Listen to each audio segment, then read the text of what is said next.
I left for vacation with a house. I came back to a pile of rubble. And the worst part?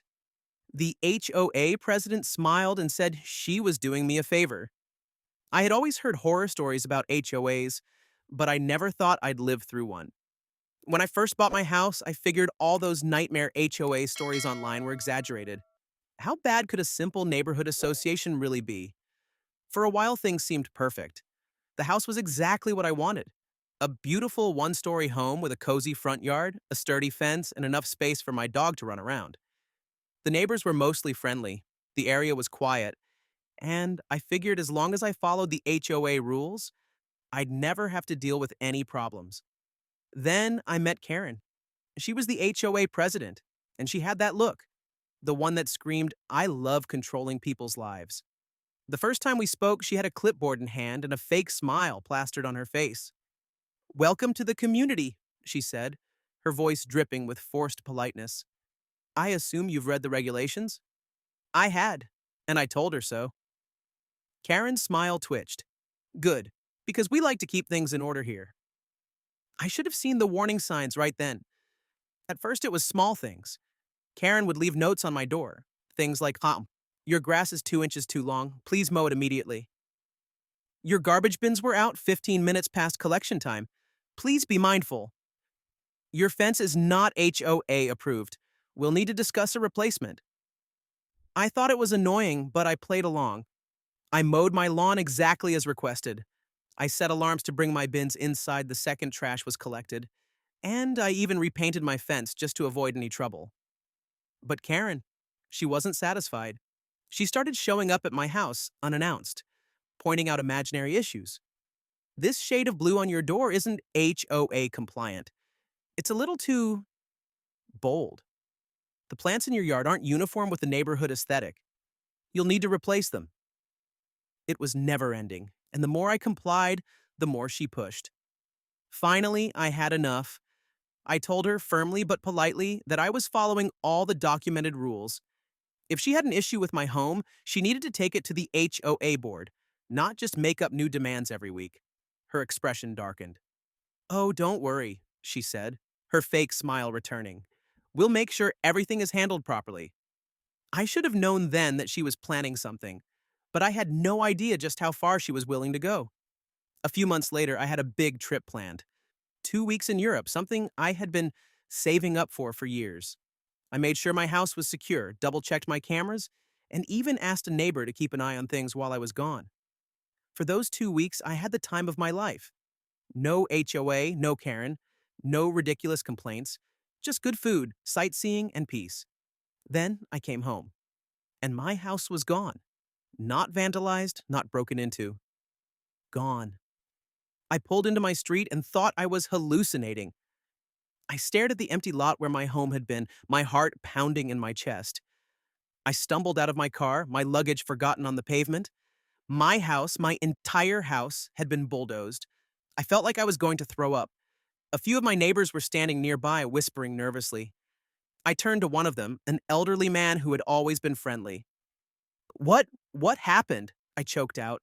He looked at me with pity. "Karen," he said quietly. I felt the rage boil up inside me. I stormed toward the HOA office. My home security cameras were gone, my front yard was just a pile of dirt, and all I could see was red. I slammed open the door to the office, my hands shaking. And there she was, Karen, sitting at her desk, smiling. "Oh," she said, feigning surprise. "You're back. I wasn't expecting you so soon." I could barely breathe. "Where is my house?" Karen sighed dramatically. "Oh, that? It was removed while you were away. It didn't meet HOA compliance standards." I stared at her, my ears ringing. "You demolished my home," I whispered. She nodded, completely unfazed. "It was an eyesore. Trust me, you should be thanking me. It was bringing down property values." I could feel my hands shaking with rage. "You had no right to do this." "Oh, but I did," Karen said smugly, sliding a stack of papers across her desk. "Here's the official paperwork. The board approved it." I snatched the documents and started reading. And that's when I saw it. Fake signatures, forged complaints, completely fabricated violations. She had lied. She had faked the entire process while I was away, knowing I wouldn't be able to fight back in time. I looked up at her, my vision blurring with fury. "You're going to pay for this," I said, my voice low and deadly calm. Karen just laughed. "Oh, please," she scoffed. "Take it up with the HOA, but I wouldn't waste my time. We make the rules." She leaned back in her chair, smirking. "Besides," she added, "you don't even own that land anymore?" I froze. "What?" Karen grinned, pulling out one last document. It was a sale agreement. The land, my land, had been reclaimed by the HOA and sold to a developer. And just like that, I understood. This wasn't about regulations. This was a power move. Karen had stolen my home to get rid of me and profit from my land. But she had made a mistake. She thought she could bulldoze my house and get away with it. She had no idea who she was messing with. To be continued. And before some HOA Karen bulldozes the like button, make sure you hit it first and subscribe, unless you want your channel removed for compliance violations. I left for vacation with a house. I came back to a pile of rubble. HOA Karen forged documents, stole my land, and sold it to a developer. Now she thinks she's won. She's about to find out just how wrong she is. I stood there, gripping the forged sale agreement, my hands shaking with rage. "You sold my land?" My voice was dangerously calm. Karen smirked, completely unfazed. "Not technically. The HOA reclaimed it due to violations, and we made a profitable decision to redevelop the space. It's in the best interest of the community." I clenched my fists. "You mean you stole it?" Karen waved a hand dismissively. "You were gone. Your house was non-compliant, and the board approved it." I knew she was lying. The HOA board never approved anything. I had friends on that board, and none of them had ever mentioned a vote. But Karen had power. She had control over paperwork, fines, and approvals. She had been planning this for months, and she thought I couldn't do anything about it. She was so wrong. I stormed out of the HOA office and immediately called my lawyer. "Karen bulldozed my house while I was gone," I said, my voice tight with fury. "And she sold my land. Can she legally do that?" There was a long silence on the other end. Then my lawyer spoke. "Absolutely not." I exhaled, relief flooding through me. "But," he continued, "this is going to be a legal mess. If she forged documents, we need proof. We need to fight this aggressively before the sale goes through." I already had some evidence: the forged HOA complaints, the fake sale agreement, and the fact that my house was destroyed without warning. But I needed more. Karen had been sloppy. She thought I would roll over and accept it. That meant there were gaps in her story. I just had to find them. I spent the next 2 days gathering evidence. First, I talked to my neighbors. The HOA board members I trusted were furious when they heard what happened. None of them had ever voted on my house being demolished. The unanimous approval Karen had bragged about? A complete lie. Then I called the city records office. If my house was torn down legally, there should be official demolition permits. There weren't. Instead, there was a rushed, last-minute application signed by Karen herself, claiming my home was a safety hazard. It was stamped approved, but the approval came from a mystery official who didn't even work for the city. In other words, she forged city documents too. I felt my blood boil. This wasn't just HOA overreach anymore, this was fraud. And I had the proof to burn her whole scheme to the ground. Armed with my evidence, I walked back into the HOA office. Karen was sipping coffee, looking smug as ever. "Oh, you're back," she said. "I assume you've come to your senses." I smiled. "Oh yeah, I've definitely come to my senses." I slammed the forged HOA complaint forms on her desk. "These signatures? Fake." Karen's smirk faltered.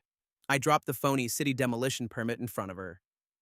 "This approval? Also fake. The person who signed it doesn't even work for the city." Her fingers tightened around her coffee cup. Then I tossed down the final piece. "The land sale agreement? Completely illegal. The real estate office just confirmed it was never properly filed."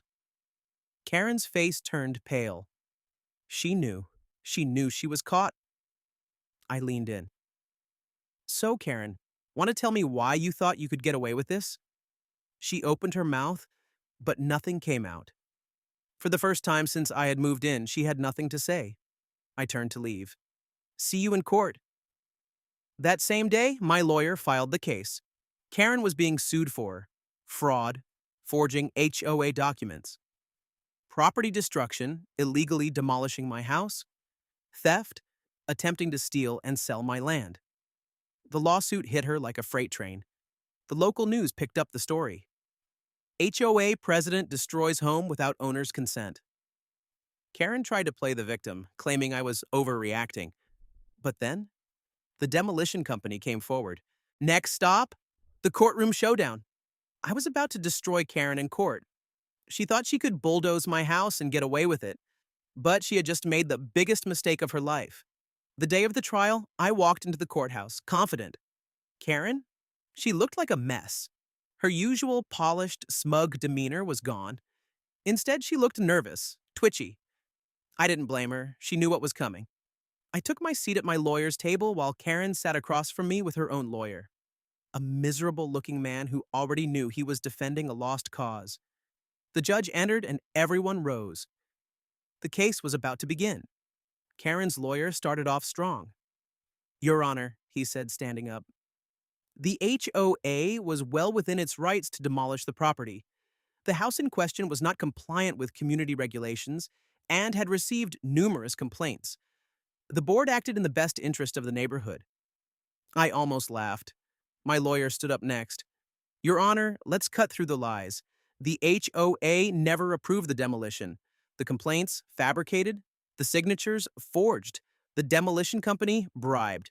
We have proof of every single crime. The judge turned to Karen. Ms. Karen, do you have anything to say about this? Karen stood up. She took a deep breath, then put on her signature fake smile. Your Honor, she said sweetly, this is all just a misunderstanding. I was only doing what was best for the community. If he had simply followed the rules, we wouldn't be here today. The judge frowned. So, you admit to having the house demolished? Karen blinked.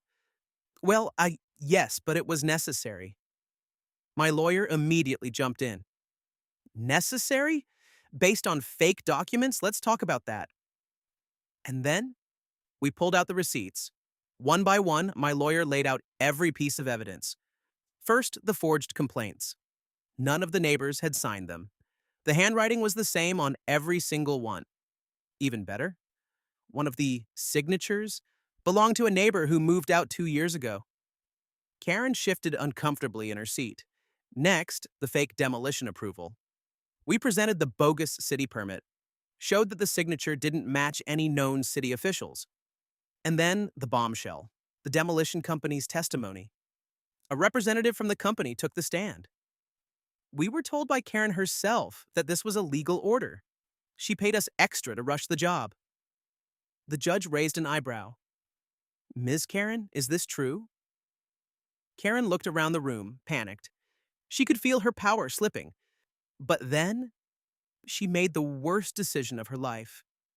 Your Honor, Karen said quickly, desperation in her voice. This man is just trying to ruin my reputation.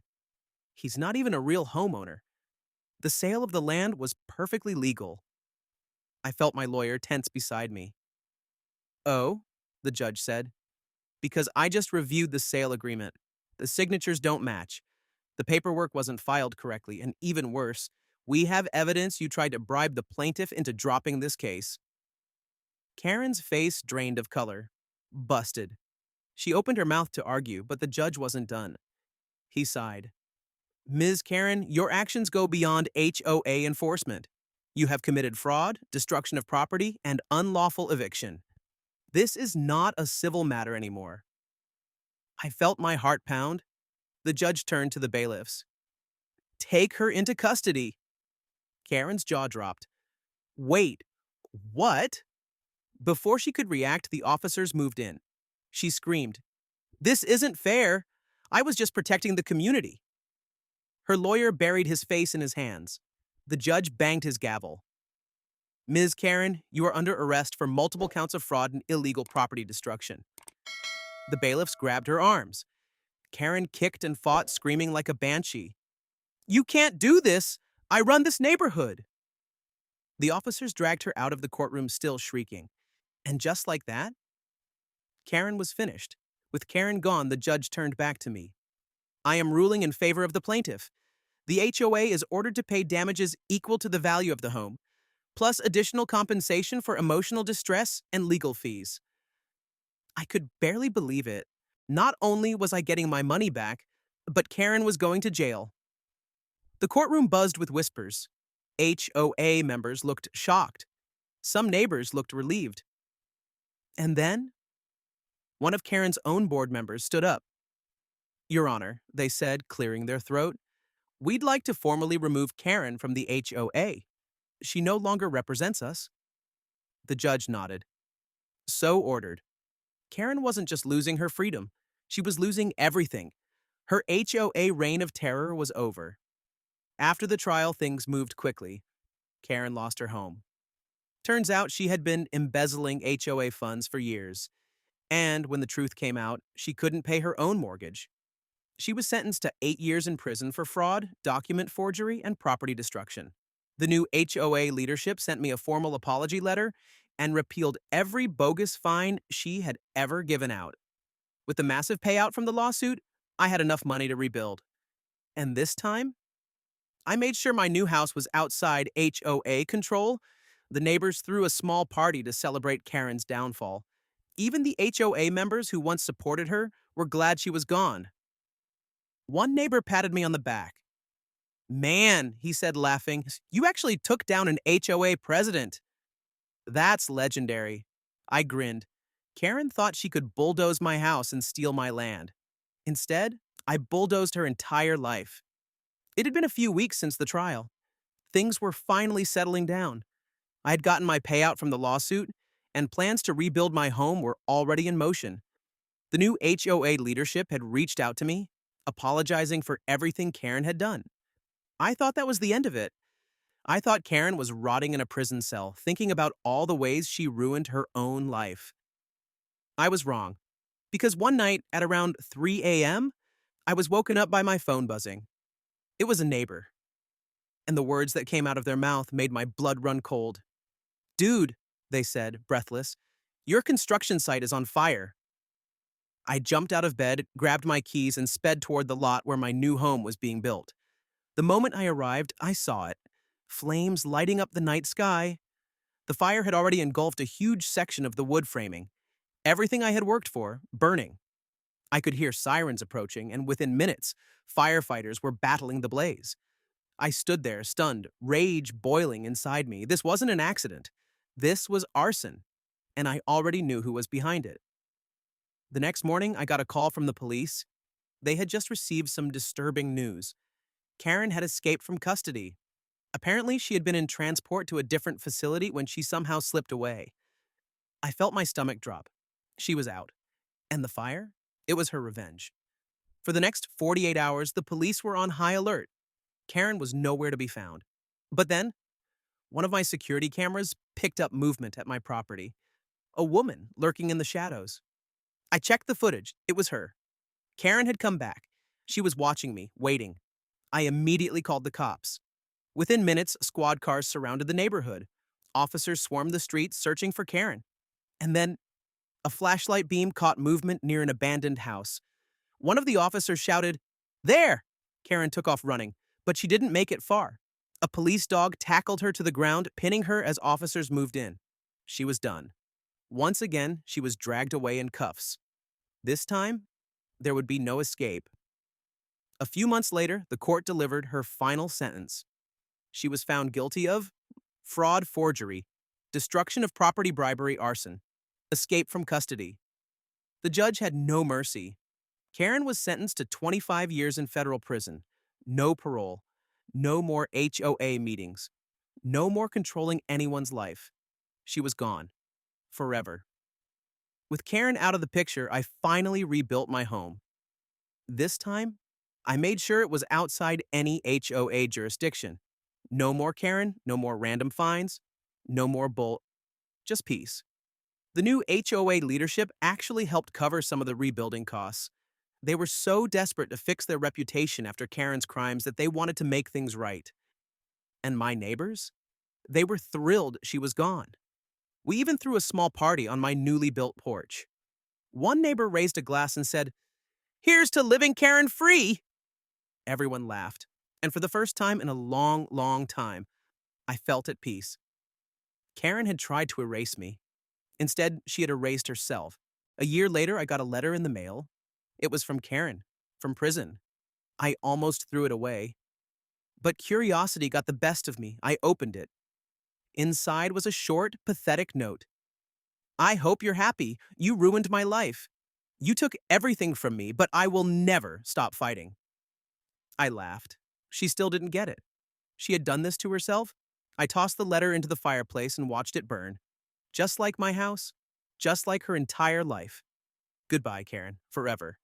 And before Karen escapes again and takes down the like button, make sure you hit it first. And subscribe. Or she might try to remove your account for non-compliance.